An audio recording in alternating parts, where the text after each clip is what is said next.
우리 함께 찬양하시겠습니다. 괴로울 때 주님의 얼굴 보라. 함께 찬양하시겠습니다.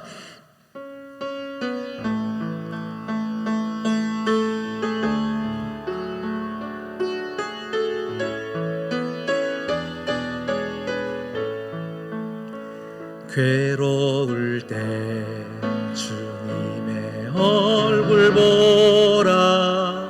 평화의 주님 바라보아라. 세상에서 시달린 친구들아, 위로의 주님 바라보아. 아멘. 눈을 들어 주를 보라. 주를 보라. 내 모든 염려 주께 맡겨라. 슬플 때에 주님의 얼굴 보라. 사랑의 주님 안식주. 괴로울 때 주님의 얼굴. 괴로울 때 주님의 얼굴 보라. 평화의 주님 바라보아라. 세상에서 시달린 친구들아, 위로의 주님 바라보. 힘이 없고 내 마음 연약하여, 힘이 없고 내 마음 연약할 때 능력의 주님 바라보아라. 주의 이름 부르는 모든 자는 힘주시고 늘 지켜주. 아멘. 눈을 들어 주를 보라. 눈을 들어 주를 보라. 내 모든 염려 주께 맡겨라. 슬플 때에 주님의 얼굴 보라. 사랑의 주님 안식주. 눈을 들어 주를 보라. 눈을 들어 주를 보라. 내 모든 염려 주께 맡겨라. 슬플 때에 주님의 얼굴 보라. 사랑의 주님 안식 주리라. 할렐루야. 하나님만이 여러분의 안식 주시는 분이신 줄 믿습니다. 오늘 설교의 제목은 은혜가 있습니까? 은혜가 없습니까? 여러분에게 질문하는 것입니다. 은혜가 있습니까? 은혜가 없습니까? 오늘 이 말씀을 가지고요 함께 은혜를 나누기를 원하는데요, 제가 시온성교회 온 지 1년이 조금 지난 것 같습니다. 1년하고 딱 2주 지난 것 같은데요, 제가 오늘 1년 동안 오늘 본문 요한복음 5장 이 베데스다 연못에 대한 말씀으로 세 번째 말씀을 전하고 있는 것 같습니다. 오늘도 또 새로운 은혜로 여러분에게 큰 결단이 있기를 축복합니다. 여러분, 베데스다 연못은 우리가 잘 알듯이 유대인들에게는 그들만의 전통이 있었던 것 같습니다. 천사들이 내려와 물이 동할 때, 물의 흔들림이 있을 때에 가장 먼저 들어가는 자는 병이 낫게 되어진다라는 전통입니다. 그러니 베데스다 연못 주위에는 항상 아픈 사람들이 거처를 이루고 많은 사람들이 모여 살았던 연못입니다. 여러분, 베데스다라는 이 히브리 단어, 이 단어는요 집이라는 뜻입니다. 집. 그리고 데스다는 우리 헬라어로 우리 헤세드라는 단어에서 함께 이어져 나와서요 자비, 은혜라는 단어입니다. 그러니 베데스다라는 곳은요 은혜의 집, 자비의 집이라는 뜻입니다. 이 은혜의 집에 수많은 환자들이 모여 살았습니다. 그런데 천사가 물을 동할 때에 누구만 병에 낫는 거라고요? 한 사람만. 가장 먼저 들어간 한 사람만 병에 낫는다는 이야기입니다. 그러니 여러분 한번 상상해 보십시오. 어떤 상황일까요? 모두가 물이 언제 동할지 모르는 상황이니까요, 물만 쳐다보고 있는 겁니다. 순간 딴짓하다 보면 물이 통하는 것을 보지 못해서 다른 사람들이 낫게 되어지는 것, 내게 기회가 이뤄지는 것을 보기 힘드니까요, 모두가 물에만 집중하고 있습니다. 다른 사람들을 생각할까요? 나만 생각할까요? 아마 이 상황은 나만 생각하게 되어지는 상황일 것입니다. 그러니 이름은 은혜의 집, 은혜의 자리이지만 그곳은 경쟁의 자리, 다툼의 자리, 싸움의 자리, 그 자리가 바로 베데스다라는 곳입니다. 이름은 은혜의 자리이고 천국과도 같은 이름을 가지고 있는데도 정작 지옥 같은 치열한 경쟁 가운데 서 있는 곳이 베데스다입니다. 많은 아픈 분들이 병에 나을 수 있다는 믿음 가지고 이곳에 왔습니다. 믿음 맞습니다. 저기만 들어가면, 저기만 제일 먼저 들어가면 나을 수 있다는 믿음을 가지고 그곳에 모였습니다. 어찌 생각하면 소망이 없던 그들에게 저기만 들어가면 나을 수 있다라는 한낱 기대가 있기 때문에 자비의 장소, 은혜의 집일 수 있겠으나 그곳은 사실은 가장 잔인한 장소입니다. 사람들의 아우성과 다툼과 경쟁과 싸움과 갈등이 다 난무하는 곳이 그곳입니다. 더 상상해보면 이렇습니다. 아픈 분들도 다 아픈 부위가 다르거든요. 어떤 사람은 손이 불편해서 왔을 것이고, 어떤 사람들은 눈이 보이지 않아서 왔을 것이고, 어떤 사람은 걷지 못해서 앉아 있을 것이고요. 아픈 부위가 다 다르지만 그들은 아픈 자들입니다. 그런데 어느덧 이 경쟁 구도 안에서 그들은 계급이 나눠지게 됐고 서로가 서로를 부러워하는 대상이 되게 됩니다. 차라리 가장 먼저 뛰어 들어가는 것에는 손이 불편한 것이 낫지 다리는 움직이는 게 낫잖아요. 빨리 들어가야 되니까요. 그러니 그들 안에서도 서로가 부러워하는 대상들이 나눠지고 서로가 계급이 생기는 일이 이 베데스다 연못 가운데 있게 됩니다. 오늘 말씀을 묵상하고 이 장면을 계속 이렇게 묵상해 보는데 희한하죠. 왜 이 말씀을 묵상하는데 우리 성도된 우리의 인생이 떠오르고 교회가 생각나는 것일까요? 교회는 어떤 집입니까? 은혜의 집입니다. 하나님의 자비가 흐르는 집입니다. 근데 우리는 왜 이렇게 싸우죠? 왜 이렇게 말이 많을까요? 왜 이렇게 갈등을 하는 것일까요? 이름은 은혜인데 은혜가 없는 것 같습니다. 천국의 집, 은혜의 집을 누려야 하나 우리가 서 있는 곳곳에서 은혜보다는 이름만 은혜요, 은혜가 없는 상황들이 많이들 펼쳐지는 것 같습니다.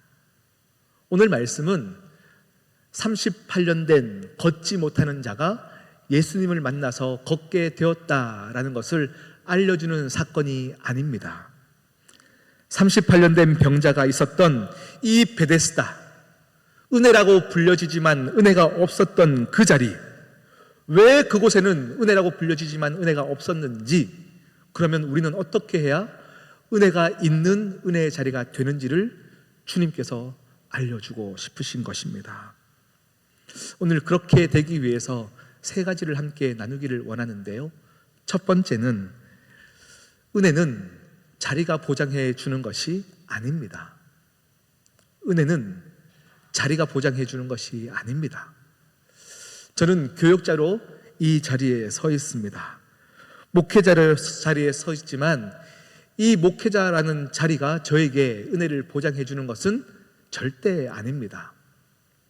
저는 하루도 계속되는 설교를 준비하다 보면 여러분, 겉으로 보이는 부분에서는 성경을 많이 읽는 것처럼 보이나 제가 설교를 준비하기 위해서, 일하기 위해서 말씀을 보는 것은 저에게 은혜가 안 됩니다. 제가 은혜 받기 위해서 말씀이 없으면 살 수 없기 때문에 성경을 펴고 말씀을 읽고 이 말씀이 나를 살리면 그때 나오는 말씀이 생명의 말씀이 되는 것이고 우리 모두를 살리는 것이지, 제가 이 자리에 서 있기 때문에 성경을 몇 시간 봤기 때문에 그것 자체가 저에게 은혜가 되는 것은 아닙니다. 여러분도 마찬가지예요. 성도라는 이름, 또 많은 장로, 권사, 집사라는 직분의 이름 그 자체가 우리에게 은혜를 보장해 주는 것도 아닙니다. 은혜를 결정하는 것은 자리가 아니다라는 거예요. 오늘 이 베데스다 연못에 있던 사람들은 이 연못이라는 자리가 그들에게 자비를 줄 것이라, 은혜를 줄 것이다, 나를 고쳐줄 것이다 라고 생각하기 때문에 이 자리를 집착하고 있는 것입니다. 어느 자리, 어느 위치, 어느 지위, 이런 것들이 우리에게 은혜를 줄 것이라고 생각하는 것이 인간의 편견이요, 인간의 잘못된 생각입니다. 그런데 그런 우리가 지금 그러면서도 연못만 바라보고 있습니다. 저 물이 언제 동할지 모르니 저 물이 동하는 곳만 바라보고 있습니다. 주님이 우리 앞에 서 계시는데도 어이 여보시오, 지금 연못을 가리지 마시고 나오시오 라고 얘기하는 것이 어쩌면 우리의 모습일 수 있습니다. 그런데 연못만 집중하는 우리에게 우리의 시선을 주님께로 바꾸고 싶어 하시는 것이 하나님의 마음입니다. 여러분, 여러분의 인생 가운데 하나님이 계시느냐, 이것이 가장 중요합니다. 하나님이 함께 안 계시면 아무리 복된 자리라도 그 자리에는 은혜가 없습니다. 여러분, 베데스다가 정말 사람들을 치료해줬던 많은 이야기들이 있었음에도 불구하고 오늘 우리 곁에 주님이 서 계십니다. 그리고 우리에게 물으십니다. 네가 낫고자 하느냐? 네가 낫고자 하느냐? 주님, 나오십시오. 나는 연못만 보고 있습니다. 연못 가리면 안 됩니다. 언제 물이 동할지 모르는데 방해하지 마십시오. 이런 우를 범하는 우리의 모습은 없냐? 살펴보아야 합니다. 여러분, 오늘 우리가 은혜 받기 위해서 두 번째는요, 우리 모든 인생들은 내가 어떻게 해야 행복하고 어떻게 해야 내 인생이 더 좋아지는지에 대한 정답을 다 가지고 살아가고 있습니다. 그런데 그 정답은 옳은 정답이 아닙니다. 오늘 말씀을 보면요, 7절에 이렇게 고백하고 있는데요, 병자가 예수님 앞에 이렇게 대답합니다. 병자가 대답하되 주여, 물이 움직일 때에 나를 못에 넣어주는 사람이 없어 내가 가는 동안에 다른 사람이 먼저 내려가나이다. 주님은 지금 네가 낫고자 하느냐라고 질문하고 계시는데요, 네 라고 하든지 아이 나오십시오 라고 하든지 해야 되는데 그가 뭐라고 대답하냐면요, 주님, 물이 동했습니다. 먼저 들어가야 되는데 다른 사람들이 먼저 들어가는 겁니다. 나를 도와주는 사람은 없습니다. 나를 부축해주는 사람은 없습니다 라고 이야기하고 있습니다. 그런데 오늘 이 7절 말씀에 이 병자가 하는 이야기에 틀린 말은 하나도 없어요. 다 맞는 말만 하고 있어요. 그가 지금 낫지 못했던 이유를 다 설명하는데 틀린 말이 하나도 없어요. 맞는 말만 이야기합니다.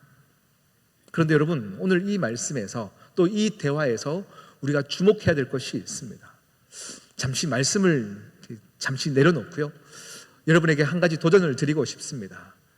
이 인터넷이 발달한 시대, 요즘 예배와 설교들이 정말로 컴퓨터를 통해서, 휴대폰을 통해서 너무 많은 설교들을 들을 수 있는 참 귀한 시대를 살고 있습니다. 어느 좋은 목사님들의 설교들을 손쉽게 집에서 편하게 볼 수 있는 시대를 살고 있습니다. 여러분에게 가장 좋은 설교는 어떤 설교일까요? 내게 가장 맞는 설교, 정말 내가 꼭 들어야 되는 설교는 어떤 것이고, 여러분 듣지 말아야 할 설교는 어떤 설교일까요? 오늘 그거를 제가 분별할 수 있는 방법을 알려드리겠습니다. 좋은 설교와 듣지 말아야 될 설교의 그 판단은 설교자에게 있는 것이 아닙니다. 설교를 들었는데 어떤 설교를 듣든 그 설교가 끝나고 나서 누군가가 판단되어지고 어느 교회가 저 교회는 저러면 안 되는데 하고 정죄하며 판단하기 시작한다면 그 설교는 여러분 멈추십시오. 듣지 않는 것이 여러분의 영혼을 지키는 것입니다. 요즘 아무리 좋은 설교가들이 많이 있고 한국 교회를 욕하면서 정말 그렇게 살면 안 됩니다. 그 목사는 그렇게 하면 안 됩니다. 은퇴할 때 그렇게 하면 안 됩니다라고 얘기하면서 많은 설교들이 옳지라고 얘기하지만 이 설교를 듣고 나서 누군가가 판단되기 시작하고 욕하기 시작한다면 그 설교는 내게 맞지 않는 설교입니다. 하나님의 말씀은 항상 나를 주목합니다. 하나님의 말씀은 항상 나를 보게 하고 내가 하나님께로 나아가게 돕고 있습니다. 그 좋은 설교는 항상 하나님만 주목하게 만들고 내가 어떻게 이렇게 연약하게 살아갈까를 자복하게 만드는 것이 좋은 설교입니다. 다 옳은 말 맞습니다. 다 맞는 말만 이야기합니다. 그 맞는 말 안에 우리는 판단하게 되어지고 정죄하게 되어집니다. 저도 목회 전형생 때는요, 설교할 때요, 저도 한국 교회를 막 걱정하면서 많은 잘못된 것들을 많이 얘기했었어요. 그러면 청년들이 얼마나 좋아하는지 몰라요. 그리고 저도 설교할 때 누군가의 잘못을 지적하면 내가 괜히 의로운 것처럼, 나는 잘 살고 있는 것처럼 제가 착각하고 살아가 제 설교는 더욱더 날카로웠고 비난하는 설교를 해왔었습니다. 그러나 그런 설교는 한국 교인들을 다 죽이는 설교입니다. 우리에게 맞는 설교는 항상 나를 돌아보고 내가 하나님께 가까이 나아가는 은혜의 설교이어야 합니다. 그러하기에 옳은 설교, 옳은 말을 하는 것에 여러분 현혹되시면 안 됩니다. 오늘 베데스다 연못에 이 아픈 자도 맞는 말을 하는 거 맞습니다. 맞는 말을 하나 거기에는 은혜가 없습니다. 오늘 예수님과 이 환자와의 대화를 보면 재미난 패턴이 있습니다. 주님은 네가 낫고자 하느냐라고 질문하시죠. 그때에 이 38년 된 환자가 이렇게 얘기합니다. 내 인생의 답은 제가 알고 있습니다. 그대로 되지 않아서 이럴 뿐 답은 알고 있으니 그냥 나와 주십시오. 이렇게 얘기하는 거예요. 저기만 들어가면 나을 수 있는데 저기 들어가지 못해서 내 인생이 이런 꼴로 살고 있습니다. 나를 물에만 넣어주시면 내 인생이 완전 피는 인생인데 내 인생이 이렇게 꼬여져 버렸습니다. 혹시 주님이시라면 내 손 잡아주시고 저기 들어갈 때 나를 도와주시겠습니까? 이렇게 묻고 있는 것입니다. 이 패턴은 우리 삶의 패턴입니다. 주님, 몇 년 전 그 부동산을 팔지 않았더라면 내 인생이 피는 것인데, 주님, 내가 그때 더 좋은 선택을 했더라면 내 인생 행복했을 텐데 그 선택하지 못해서 내가 이 모양으로 살고 있습니다. 우리의 대답과 어쩜 그렇게 똑같은지 모르겠습니다. 지금 이 병자에게 해결책은 저 물에만 들어가면 그렇게 그는 그의 대답에만 매몰되어 있습니다. 내 인생의 정답을 내가 알고 있기 때문에 하나님의 음성이 들리지 않는 것입니다. 내가 어떻게 해야 행복한지를 알기 때문에 하나님의 인도하심이 보이지 않는 것입니다. 우리의 인생은 돈이 많아야 행복합니까? 우리의 인생은 번듯한 직장에 있어야 행복합니까? 내 자녀들이 정말로 좋은 곳에 직장 가고 정말 좋은 가정에 시집 장가 가야 행복합니까? 우리는 그런 생각들 가운데 우리가 정답을 만들고 있기 때문에 지금 저의 앞에서, 여러분의 인생 앞에서 낫고자 하느냐, 인도하시길 원하시는 하나님의 음성이 들리지 않는 것입니다. 내 인생의 목표가, 또 내 목적과 방향이 나 스스로 정해져 있기에 우리는 이 38년 된 아픈 자와 같이 어리석은 대답을 하고 있다라는 이야기입니다. 우리 교회를 봐도 그렇습니다. 한 영혼을 더 살리기 위해, 한 영혼을 더 살리기 위해, 더 섬기기 위해 우리는 다 서 있어야 되는데, 어느덧 우리는 우리의 전통과 우리의 익숙함과 예전에 이래 왔기 때문에 또 당연히 그렇게 해야 되는 것 안에서 우리는 못하고 뒤로 물러서고 안 하려 하고 가만히 있는 그 역시 비슷한 패턴으로 살아가는 것 아니냐라는 것입니다. 우리가 가지고 있던 그 답 때문에 지금 일하고 싶어 하시는 하나님, 지금 역사하시고 싶어 하는 하나님 앞에 다른 대답을 하고 있는 것은 아닌지요. 우리 모두는 은혜의 자리에 있습니다. 지금도 은혜의 자리입니다. 베데스다도 은혜의 자리였고 우리 또한 은혜의 자리에 있습니다. 세 번째는요, 그런 엉뚱한 대답을 하는 그에게 주님은 명령하십니다. 다독이시거나 설득시키시는 것이 아니라 명령하십니다. 한 문장이지만 세 가지 동사를 말씀하십니다. 일어나라, 네 자리를 들라, 그리고 걸어가라. 이 세 가지 동사를 말씀하고 계십니다. 여러분, 철저하게 어둠 가운데 살았던 환자였습니다. 철저하게 외로웠던 환자였고 절망 가운데 갇혀있던 영혼을 향하여서 주님은 단호하게 말씀하시고 명령하십니다.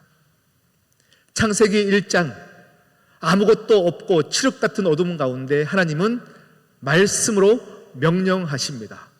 빛이 있으라 하시니 빛이 있었고 무질서가 질서로 바뀌었습니다. 우리의 영혼 가운데 뭘 해야 될지 알지 못하는 우리의 인생 가운데 하나님은 명령하십니다. 일어나라, 일어나라. 그런데 우리는 일어날 수가 없습니다. 일어날 수 없는 것을 어찌 보면 당연합니다. 왜냐하면 38년 동안 한 번도 일어서 본 적이 없기 때문입니다. 제가 축구를 하다가요, 십자인대가 한번 파열된 적이 있습니다. 수술을 하고 회복되기까지는 한두 달의 시간이 필요했기 때문에 움직이지 않다 보니까요, 금세 다리에 있는 근육들이 다 빠지는 것을 경험했습니다. 여러분, 그런데 38년 동안 걷지 않고 누워 있었던 환자이기 때문에 온 다리에 근육이 있겠습니까? 그 관절에는 힘이 있겠습니까? 있을 수 없습니다. 다 굳어져 버렸습니다. 38년 동안 내 다리에는 근육이 없기 때문에 일어설 시도조차 하지 않는 것이 당연합니다. 그런데 일어서라 라는 이 명령 앞에 일어서는 것이 쉽지 않은 것이 어찌 보면 당연합니다. 그런데 나를 보고 나를 의지하면 일어설 수 없습니다. 예수님의 명령 앞에 말씀에 의지해야 일어설 수 있습니다. 오늘 말씀 보면요, 이 장면 가운데 주님이 말씀을 선포하셨습니다. 명령하셨습니다. 그 다음에 주님은 이 아픈 자에게 가서 손 잡아주시고 부축해 주시지 않았습니다. 명령만 하셨을 뿐입니다. 그 다음은 스스로 일어나야 하는 것입니다. 우리에게 말씀이 임했습니다. 말씀이 들렸습니다. 그렇다면 하나님이 일하시겠다는 증거입니다. 하나님이 이루시겠다는 증거입니다. 그런데 그 다음은 우리의 몫입니다. 이게 말씀의 능력에 근거한 믿음입니다. 아무것도 하지 않고 그냥 하십시오 하는 것이 아니라 말씀에 근거한 믿음은, 말씀은 이미 선포되었고 이제 우리의 믿음을 보여야 할 때라는 것입니다. 그런데 많은 사람들이 주님의 말씀이 선포되었음에도 그 자리에 누워 있습니다. 절대 못 움직이는 사람처럼 누워 있습니다. 그들은 과거를 이야기합니다. 내 과거가 얼마나 불행했는지, 내 환경이 얼마나 열악했는지, 내 부모가 어떤 모습으로 살아왔기 때문에, 내 친구 때문에 상처 때문에, 내 스펙이 얼마나 초라하기 때문에, 나는 운이 없기 때문에, 나는 이렇게 살 수밖에 없다라는 안 될 이유들, 일어설 수 없는 이유들만 되고 있습니다. 지금 현재 주님이 말씀하셨습니다. 주님의 은혜가 임했음에도 불구하고, 우리가 지금 믿음의 역사 가운데 서 있음에도 불구하고 우리는 지금 그래서 안 됩니다, 그래서 못합니다 라고 이야기하고 있습니다. 그래서 여러분, 이 세 번째는 말씀이 임했을 때는 순종하셔야 됩니다. 말씀이 들렸다면 여러분 지금껏 하지 않았더라도 하셔야 되는 것입니다. 주님의 기적은 내 방식대로 움직이는 것이 아닙니다. 주님은 주님의 방법으로 응답하십니다. 우리의 생각과는 전혀 다르기에 힘들 수 있는 것이 맞고 쉽지 않다는 게 문제입니다. 38년 동안 한 번도 일어서는 것을 시도하지 않았기 때문에 이해가 되지 않을 수도 있습니다. 그런데 들렸다면 해야 됩니다. 그래야 은혜가 경험됩니다. 말씀을 들으면 믿음이 생겨야 되고, 믿음대로 행하면 기적이 일어나는 것입니다. 여러분, 우리 교회 가운데 또 성도로 부르신 여러분의 인생 가운데 하나님은 여전히 말씀을 주십니다. 그 말씀은 그냥 지나가는 말씀이 아닙니다. 여러분, 오늘 하루를 살 때에 말씀이 들렸다면 오늘 하루는 그냥 지나갈 하루가 아닙니다.